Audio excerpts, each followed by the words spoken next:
Stop at Walters before or after this Saturday night's DC United match at nearby Audi Field. Walters is open all day and night across the street from Nationals Park.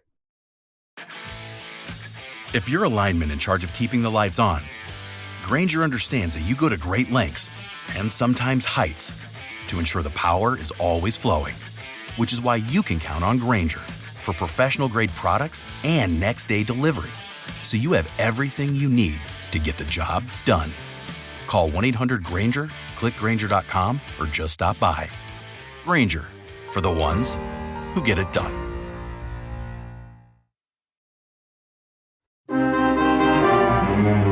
Singer sets up way over on the first base side of the rubber.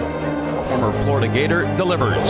Now clocks one deep in the air to right field. Way back it goes. This is out of here. A long home run down the right field line from Josh Bell, and the Nationals lead it 5-0. Young well off the plate, even stance, cocks the bat over the shoulder as he waits in the pitch. Here it is, swinging the ground ball to the right side. That will sneak through for a base hit. Rosario around third, he will score. Adams chugs around to third base. It is 10-6 Nationals on Young's second RBI single of the ball game. Finnegan ready for the 3-2 pitch to Marte. It's on the way. Swinging a pop-up right side. Nathaniel Lowe has a play. In foul territory, he waits. Lowe makes the catch, and the Nationals win the ball game. They survive the Reds' comeback bid. The Nats win Game 1 of the series 10-8. They're now 2-2 on the homestand. Nationals had a big first and a big third. They weathered the Cincinnati comeback and take this one to the finish line. And welcome to Nats Chat, along with MASNsports.com Nationals insider Mark Zuckerman, who is at Nationals Park. I'm Al Galdi, host of the Al Galdi podcast. We have reached the century mark in the Nationals 2025 regular season, 100 games down, 62 games to go. And the Nats on Monday evening scored their most runs in a game since their 11-7 win over the American League leading Detroit Tigers at Nationals Park on July 3rd, a 10-8 win over the Cincinnati Reds at Nationals Park on Monday evening in Game 1 of a 3-game series. So this was a game in which the Nats scored 4 runs in the bottom of the first and 3 runs in the bottom of the third for a 7-0 fourth inning lead that got trimmed to 7-5 via the Nats allowing 5 runs in the top of the fourth. But the Nats did win. They now are 40-60. You can find us on X at Nats_chat. You can find us on Blue Sky at Nats Chat Podcast. You can email us, natschatpodcast@gmail.com. An outstanding game for the Nats offense on Monday evening. 10 runs, 15 hits, 8 walks, 7 for 20 with runners in scoring position. The 15 hits were a home run, a triple, 6 doubles, and 7 singles. Now, the Nats pitching in this game was another story. And so, Mark, this ended up being a 2-run win that really should have been a blowout win. But you know what? Beggars shall not be choosers. And these days, when it comes to the Nats, we shall take any win we can get. And the Nats did indeed win on Monday evening. Exactly, Al. That was basically the lead of my game story, which I don't think you've read yet. Maybe you have. That's basically what I said, is that this was not nearly as clean of a win as it should have been, especially when they were up 7-0 in the third inning. But this team has not won nearly enough games this summer to start getting picky about how they win. And so style points did not matter one bit in this game. They won the game. They'll take it. They needed it. A lot of good stuff to talk about. Some things not so great to talk about.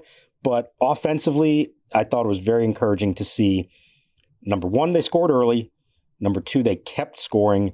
And number 3, the guys who produced for them were important in different ways. James Wood getting hot again.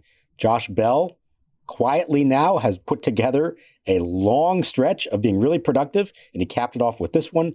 Daylen Lile, Brady House for the kids to come through like they did. This was a good night offensively for a lot of guys. We talked about James Wood on the last installment of the podcast. He came into this game on Monday evening with an OPS of just .632 in this month of July, but he on Monday evening was back to being rather effective. Wood as an ad starting left fielder and number 2 batter, 2 for 4 with an RBI double, another double, 2 walks, and a stolen base. base. Wood in the Nats 4-run first, a first pitch opposite field RBI double to the left center field gap for a 1-0 Nats lead. We know that Wood, when he is on, goes the opposite way. And isn't it just like James Wood? Just when you recognize, just when it hits you that he's slumping, what does he do? He gets on base 4 times with 2 doubles in a game. That seems just about right.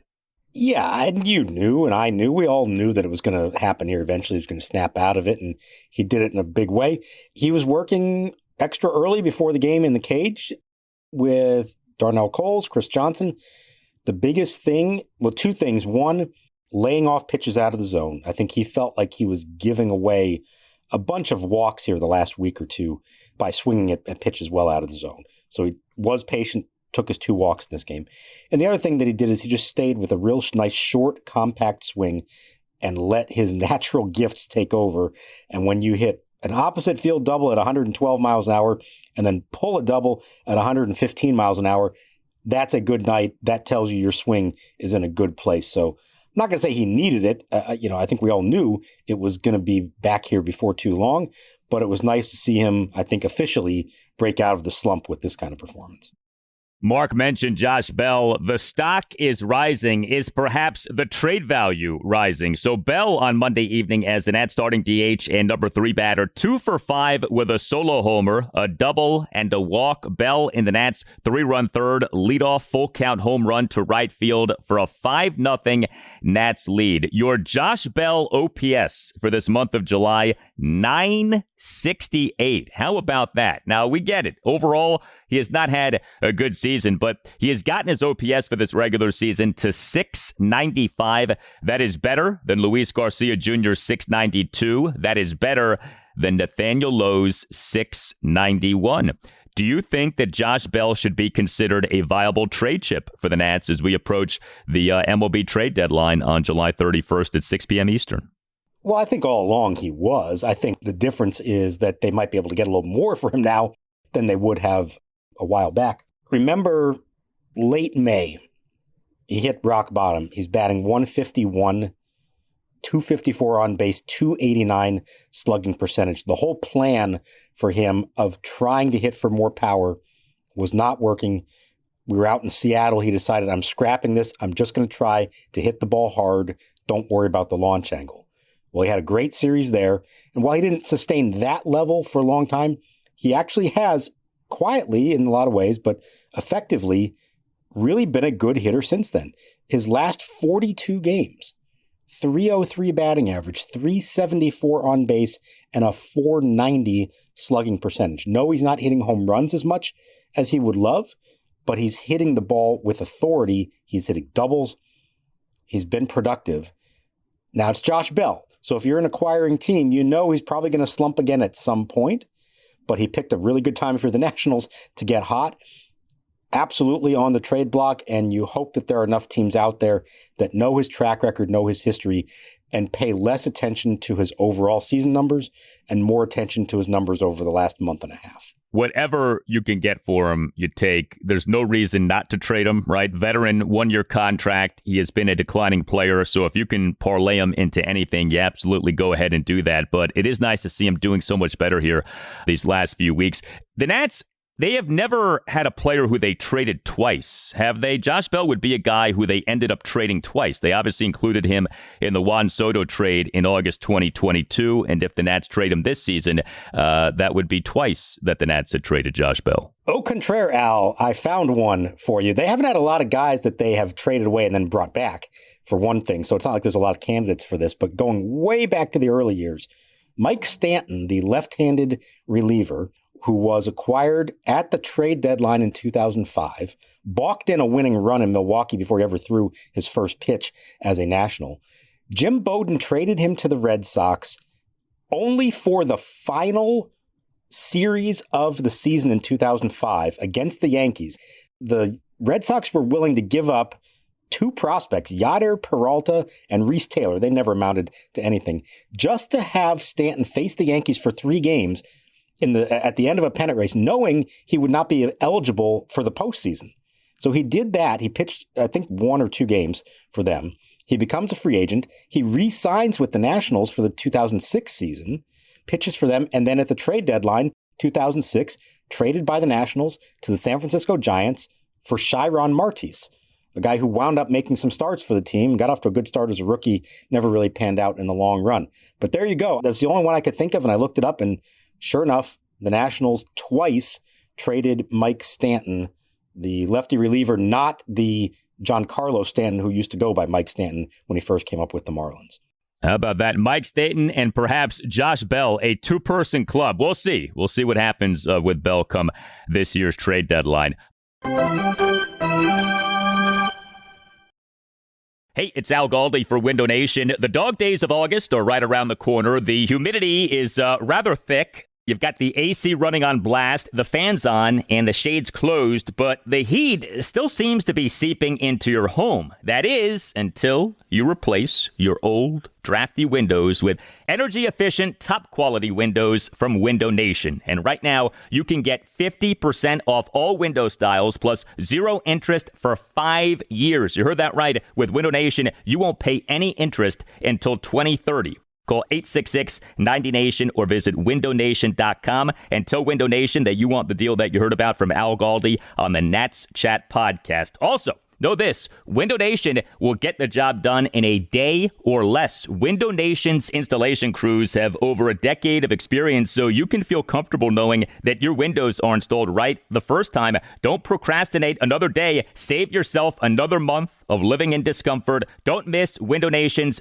biggest deal of the year, 50% off all window styles now through July 31st. And remember, that comes with 0 interest until 2030. 866-90NATION or windownation.com. That's 866-90NATION or windownation.com. And tell Window Nation that you want the deal that you heard about from Al Galdi on the Nats Chat podcast. If you work as a manufacturing facilities engineer, installing a new piece of equipment can be as complex as the machinery itself. From prep work to alignment and testing, it's your team's job to put it all together. That's why it's good to have Grainger on your side. With industrial-grade products and next-day delivery, Grainger helps ensure you have everything you need close at hand through every step of the installation. Call 1-800-GRAINGER, click Grainger.com, or just stop by. Grainger, for the ones who get it done.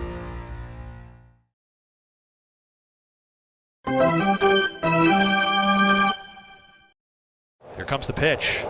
Swing a hard ground ball. Fair! Past the diving first baseman Steer. Down the line toward the corner. Wood scores.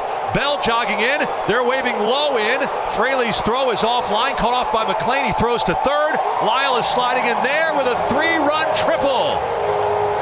He brings them all in. It's the Nationals 4 and the Reds nothing. A ground ball triple into the right field corner for Daylen Lile. And the Nationals have busted out very early here against the Reds and Brady Singer.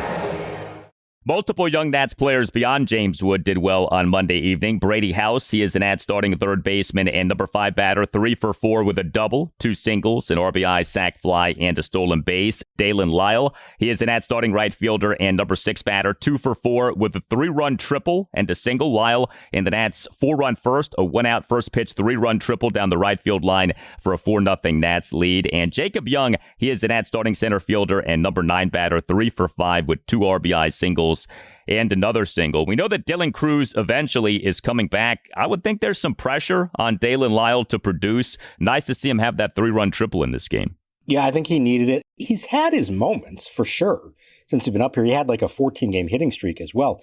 Defensively, it's been a little bit sloppy out there. He has had trouble for whatever reason just corralling baseballs. We've talked about this. It happened to him in left field the other day. It's happened to him in right field several times. That could be the deciding factor in the end. I think Jacob Young, what he's done both defensively and doing more offensively, I think has earned him the right to stay up here when Dylan Cruz comes back. And barring something surprising with Alex Call, who I don't think they would send down, maybe there's potentially trade interest in Alex Call. I don't know about that one. Short of that, I think Lyle is probably the guy who goes when Dylan Cruz comes back. And look, it's been nice to see him get some experience up here, produce a little bit for them. I think everybody would agree that he's still really young, barely had any time at AAA. It's not the worst thing in the world to give him some more time there. It doesn't mean he won't be back up and won't have an important role with them moving forward. But for now, I think you can make the case that he's the one to go down when Cruz comes back.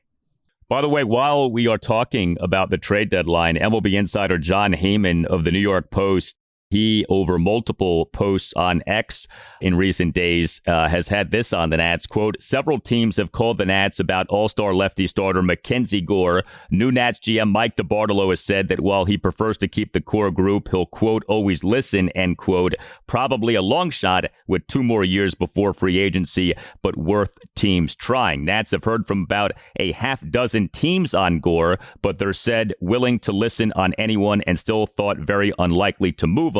James Wood and C.J. Abrams. Teams are so convinced at least Wood is unavailable, they aren't even getting calls on him, end quote. Well, of course, the Nats are not trading James Wood. I think that is safe to say. I think it's notable, though, that Heyman has this on Gore because we know that Gore's agent is Scott Boras. We know that Heyman has a very close association with Scott Boras. And so when Heyman speaks regarding Boras clients, we tend to listen because that information, we think, tends to come from Boras. But that reporting from Heyman, perhaps sourced via Scott Boras, does back up what we have heard from Mike DiBartolo, which is that the Nats are unlikely to trade MacKenzie Gore. So I thought that was worth mentioning. Yeah, I think, as DiBartolo said, and I'm going to take him at his word for it for now, if somebody calls him and says, what would it take to get MacKenzie Gore? And you're DiBartolo, and you say, okay, I'm going to shoot for the moon here. I'm going to ask for a whole lot in return, probably figuring that they're not going to meet that price.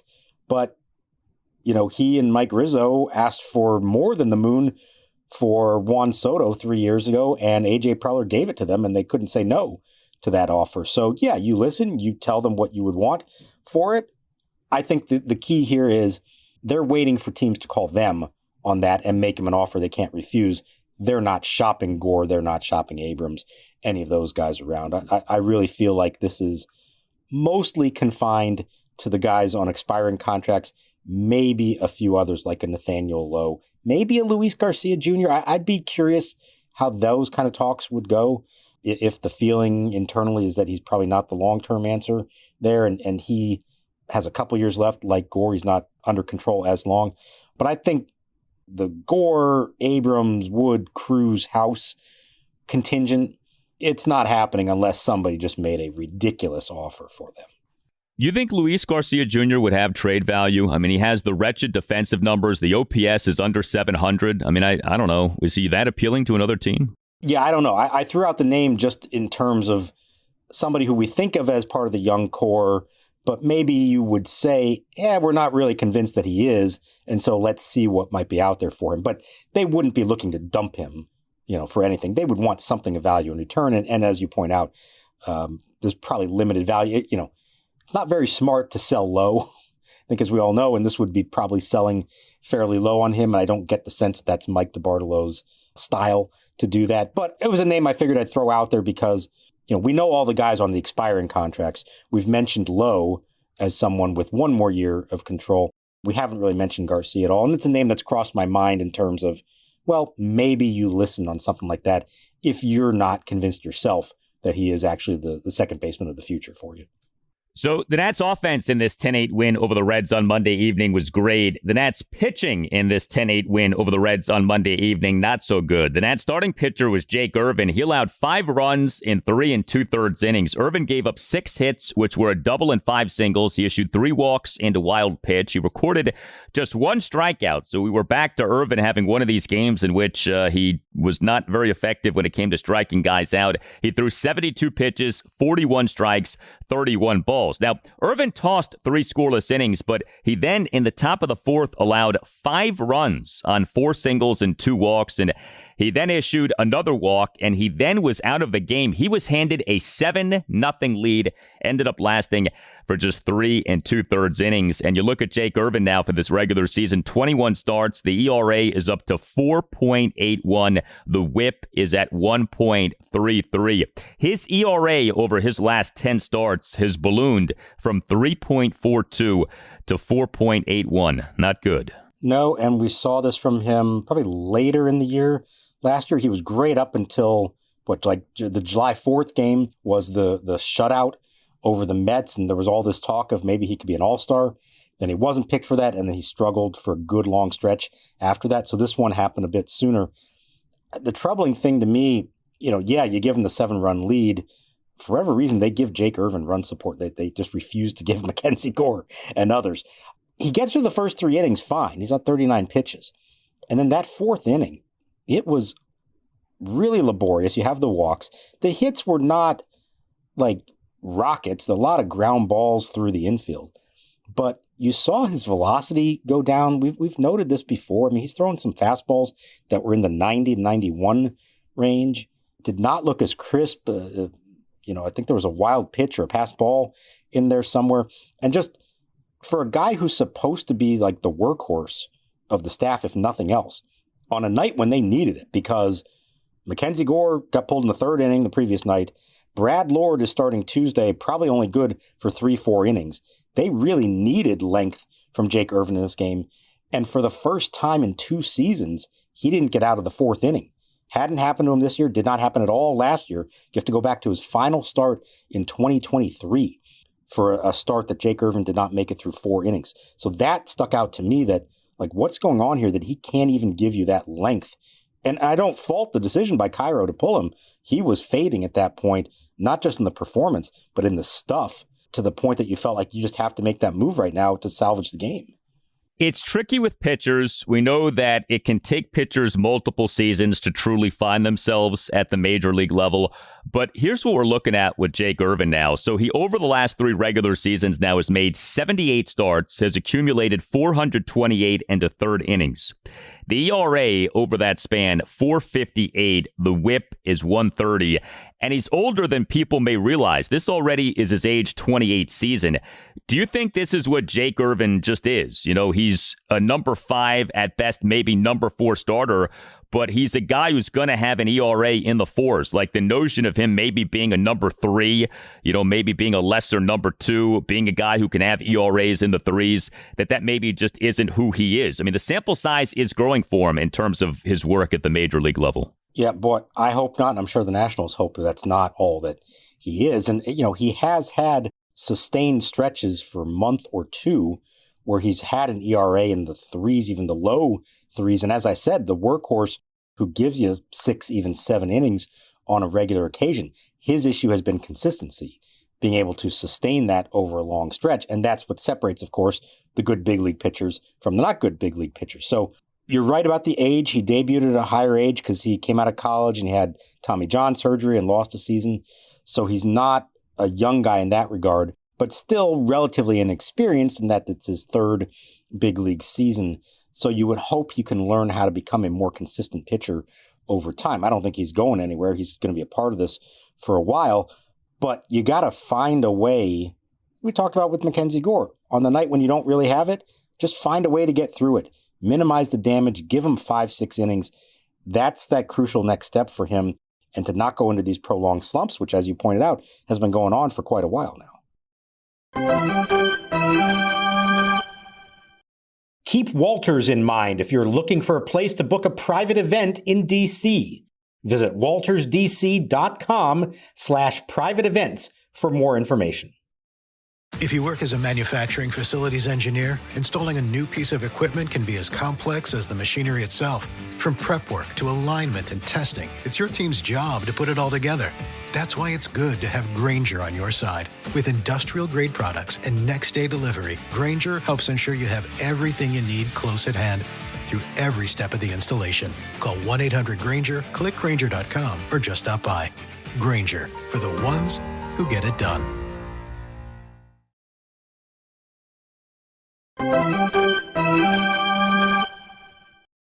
Here's the kick and the pitch. In the dirt, off the mid of the catcher, back into the screen. De La Cruz will score. Lux to second. It's now the Nationals 10 and Cincinnati 8. And the Nats bullpen in this 10-8 win over the Reds on Monday evening ended up not being good. 6 Nats relievers combined to allow 3 runs in 5 1/3 innings. We're picking up on a trend on Nats interim manager Miguel Cairo. He likes to use his bullpen. Mason Thompson officially allowed a run in 1/3 of an inning. Thompson faced 3 batters, got just 1 out. He got the final out in the top of the 4th, but then issued back-to-back walks to begin what ended up being a 1-run 5th for the Reds. Cole Henry, he in the top of the 5th faced 5 5 batters got 3 outs. He gave up a 2-out opposite field RBI single by Noelvi Marte to right field to cut the Nats' lead to 8-6. Andrew Chafin tossed a perfect top of the 6th. Luis Garcia tossed a perfect top of the 7th. Jose A. Ferrer tossed a scoreless and hitless top of the 8th. Really good stuff from Chafin, Garcia, and Ferrer. But Kyle Finnegan then had another bad outing. 2 runs in 1 inning. Finnegan in the top of the 9th allowed 2 runs on 2 singles, a walk, and a run-scoring wild pitch. Kyle Finnegan now, over his last 4 appearances, 10 runs in 2 2/3 innings. Now, the Nats did win the game, and like I said, Chafin, Garcia, and Ferrer were quite good. But man, Finnegan is back to being in one of these real ruts for him. At a horrible time, as we know, this is the last time that the Nationals wanted this to be the case. And while he was really good the last time out after the blow-up the night before, for him to fall right back in his trap, and it was a leadoff single. You knew right away, oh boy, here we go. 4-run lead is not safe. And sure enough, the Reds end up with the tying run at the plate. And a lot of pitches, a lot of, he had guys down 0-2 and has given up RBI singles on those pitches. Didn't have the put-away pitch except for the one to Benson, the pinch hitter, the one strikeout that he got. He tried in there, and I forget who the hitter was that he tried this on. He tried to throw a slider, which is his far and away his 3rd pitch that he hardly ever uses. And a lot of people, myself included, have asked about, does he need to incorporate that more to just give hitters something else to think about? And the feeling has always been he's just never been comfortable enough with it to really use it in a big spot. Well, he tried to use it in a big spot, didn't get it. I think he then threw the wild pitch maybe on one of them, and that was that. So it shows you maybe desperate times for Kyle Finnegan that he's trotting out his 3rd best pitch to try to muddle his way through this thing. If you're Mike DeBartolo, maybe you don't have to wait all the way till July 31st. Start making calls now, because it might get worse and the value may go even down from here. This isn't like last year or the year before where you say, well, if we don't get an offer, we just don't have to move him. There's no real reason to hang on to Kyle Finnegan for the final 2 months of the season unless somehow you believe that he is the long-term answer and you want to re-sign him. And I'm going to guess that that's not their opinion right now. They so made a mistake not trading him last year. I cannot emphasize that enough, and it still drives me nuts that they did not trade him last season. His ERA now is at 4.62. He had been having a pretty good season. I mean, we know about his flaws, but he had good result numbers. And now, all of a sudden, that ERA is at 4.62. That really is something. In terms of the reliever usage by Cairo, Chafin throws 11 pitches. Garcia throws 8 pitches. Each guy only pitches just 1 inning. Is this just like a stylistic preference from Cairo, do you think, that he likes to use relievers in short bursts so that he can maybe use them again, for another day or two, as opposed to having a reliever out there for multiple innings? I think that's the thought process, is trying to not burn them up so that they are available again the next day. And as we said, with Brad Lord on the mound for 3, maybe 4 innings on Tuesday, you need as many bullpen arms as you can. So I think that's part of it. He definitely falls into this mindset, Cairo, of give me 3 batters, hopefully, maybe a 4th if you need an extra one to get out of the inning, and then that's it. I don't think he's real keen on multiple innings except for, a Jackson Rutledge or an Andrew Lara, who are more of the long men, quote unquote, right now on this team. And I think it has to do with believing the fewer batters you face, the better chance you have of being effective. And then secondly, trying to keep them fresh enough to be able to come back and pitch the next day. They may still have to bring in somebody from Rochester on Tuesday. I'm guessing that Rutledge and Lara are not available yet to come back after the extra work they had to put in on Sunday. So they may have to make a move to bring in somebody, knowing that you're not getting a lot out of Brad Lord on Tuesday, even if he is effective. Yes, I want to ask you. So game 2 for the Nats against the Reds at Nationals Park, Tuesday evening, 6:45. We have the return of Brad Lord to the Nats rotation. What do you think is the ceiling for him in terms of a workload on Tuesday evening? Do you think 5 innings is doable, or do you think we shouldn't even be thinking that? I'm not thinking in those terms unless the pitch count was super low. I'm thinking 45 to 50 pitches probably, tops. I'm thinking back to his relief outings. He's gone 2 innings. I don't know that he's gone 3 in quite a while. And so this is the downside of doing what they're doing is, you put him back in the rotation, but it's going to take time to build him up again, just as it was when he first, moved to the rotation when Michael Soroka got hurt in April. And so even if he's relatively efficient, 3 innings might be all you can count on. 3 innings and 45 pitches, that's 15 per inning. I don't know that they want to push him more than that. Now, you judge how he looks, how the stuff is, how he feels at the end of each inning. But what you can't do is take into consideration the team's pitching situation and apply that to how you use him. You can't risk getting this guy hurt by throwing him too much right away. You're just going to have to trust that your process with him is sound and that it'll pay off in the long run. And if that means pulling him after 3 innings and trusting the rest of a game to God knows who, you may have to sacrifice that one for the long run because this is what you decide to do with Brad Lord. And the Nats then have a lightning quick turnaround because Game 3 of this series is a Wednesday afternoon game and a 12:05 p.m. Wednesday afternoon game. You tell us what you think. Hit us up on X at Nats_chat. Hit us up on Blue Sky at Nats Chat Podcast. You can email us, natschatpodcast@gmail.com. We have a website you can check out, natschatpodcast.com, at which you can purchase a Nats Chat Podcast t-shirt, and we appreciate the support very much. All Nationals radio highlights on Nats Chat are courtesy of 106.7 The Fan. For Mark Zuckerman, I'm Al Galdi. We thank you for listening, and we'll talk to you next time on the Nats Chat Podcast. These are the decisions that a manager has to come up with. Obviously, folks, a little tougher with a left-handed hitter. That catcher can see right down that line and easy to pitch out. Get one outside that's tough to bunt. Let's see. Oh, boy, they called the balk. They called the balk. That means the game's over. A balk on Stanton. The Brewers win. And Stanton is hot. On a balk, Milwaukee wins. Are you kidding me? What a call. Oh, my. Paul Schreiber called that ball, and the Brewers walk it off. Boy. I mean, You talk about